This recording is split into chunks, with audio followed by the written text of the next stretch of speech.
My wife's back there. I'm sorry to hear that. The cities won't do well in the next few days, said Granger.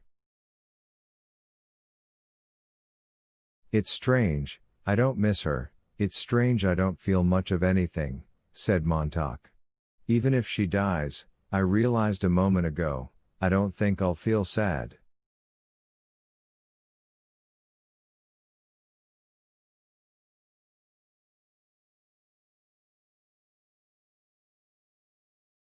It isn't right. Something must be wrong with me. Listen, said Granger, taking his arm, and walking with him, holding aside the bushes to let him pass. When I was a boy my grandfather died, and he was a sculptor.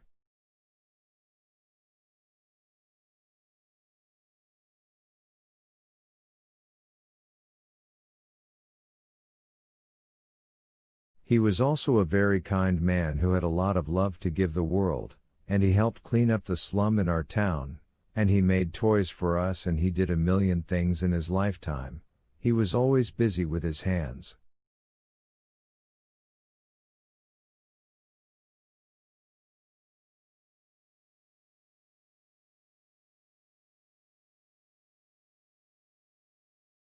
And when he died, I suddenly realized I wasn't crying for him at all, but for the things he did.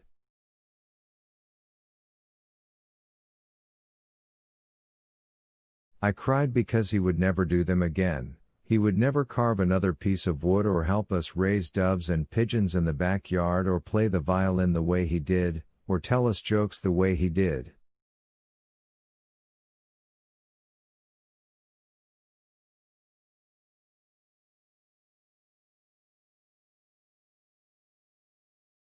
He was part of us, and when he died, all the actions stopped dead and there was no one to do them just the way he did.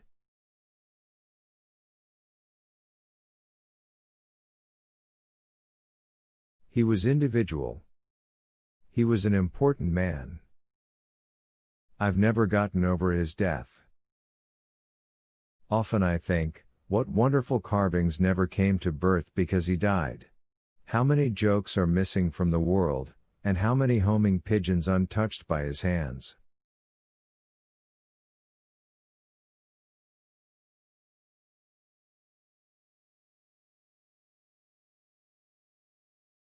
He shaped the world.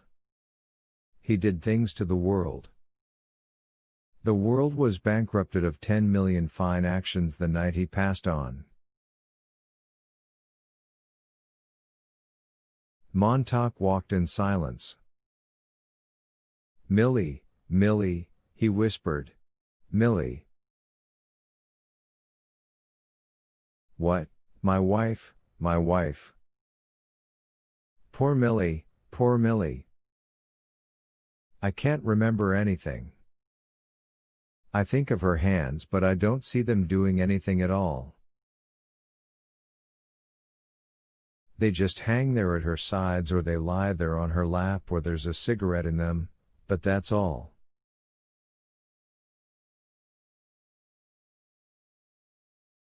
Montauk turned and glanced back. What did you give to the city, Montauk? Ashes. What did the others give to each other? Nothingness. Granger stood looking back with Montauk. Everyone must leave something behind when he dies, my grandfather said. A child or a book or a painting or a house or a wall built or a pair of shoes made. Or a garden planted.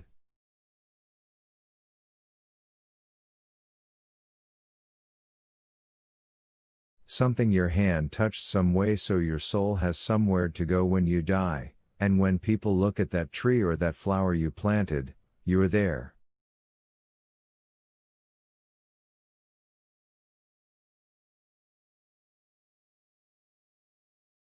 It doesn't matter what you do, he said, so long as you change something from the way it was before you touched it into something that's like you after you take your hands away.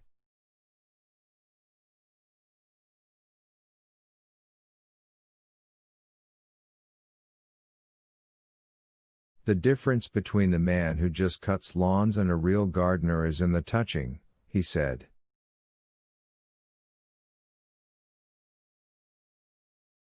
The lawn cutter might just as well not have been there at all, the gardener will be there a lifetime.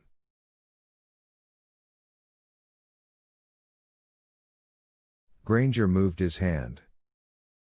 My grandfather showed me some V-2 rocket films once, 50 years ago.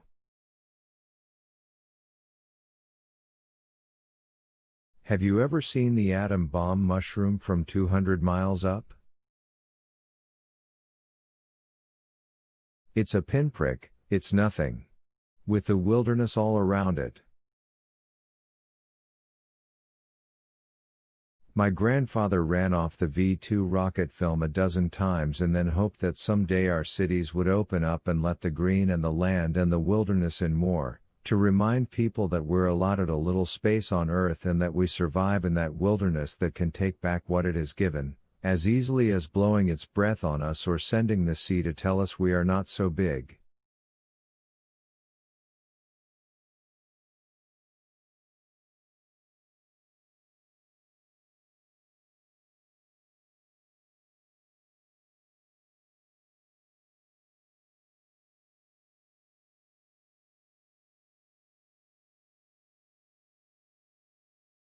When we forget how close the wilderness is in the night, my grandpa said, someday it will come in and get us, for we will have forgotten how terrible and real it can be.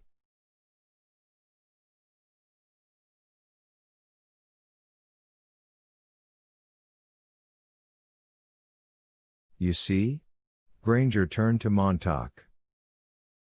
Grandfather's been dead for all these years, but if you lifted my skull, by God, in the convolutions of my brain you'd find the big ridges of his thumbprint. He touched me.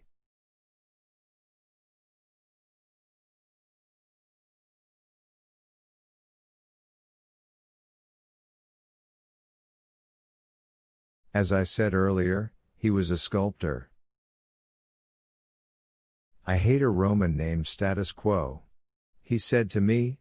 Stuff your eyes with wonder, he said. Live as if you'd drop dead in 10 seconds.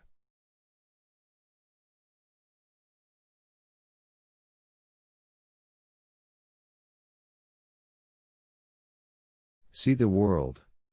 It's more fantastic than any dream made or paid for in factories. Ask no guarantees, ask for no security, there never was such an animal.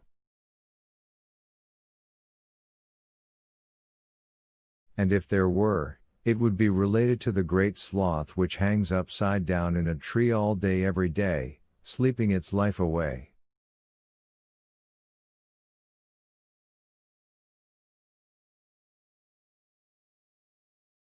To hell with that, he said, shake the tree and knock the great sloth down on his ass.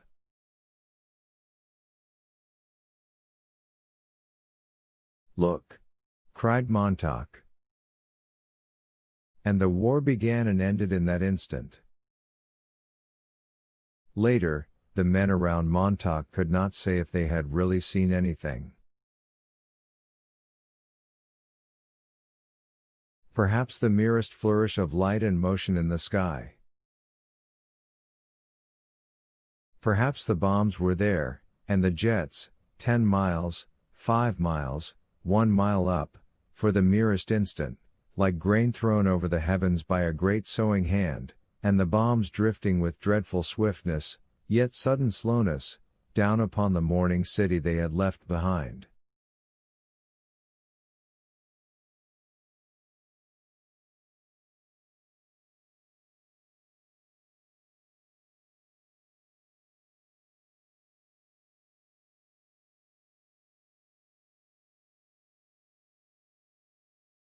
The bombardment was to all intents and purposes finished, once the jets had sighted their target, alerted their bombardiers at 5,000 miles an hour, as quick as the whisper of a scythe the war was finished.